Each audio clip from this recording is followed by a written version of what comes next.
पालखेडचे सिंचनाचे दुसरे आवर्तन 7 मार्चपासून सुटणार. पालखेड डावा कालव्याला सिंचनाचे आवर्तन सोडण्याच्या माजी उपमुख्यमंत्री छगन भुजबळ यांच्या सूचना. पालखेड डावा कालवा लाभ क्षेत्रातील शेतकऱ्यांना मोठा दिलासा.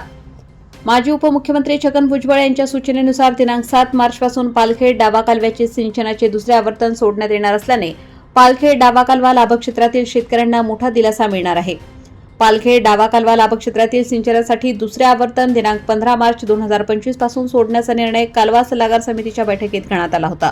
मात्र पालखेड लाभ क्षेत्रात पाणी टंचाई निर्माण झाल्याने शेतकऱ्यांची पिके जळायला सुरुवात झाली आहे.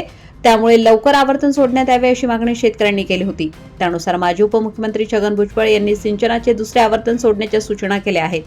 त्यानुसार 7 मार्चपासून पालखेडचे आवर्तन सोडण्यात येणार आहे.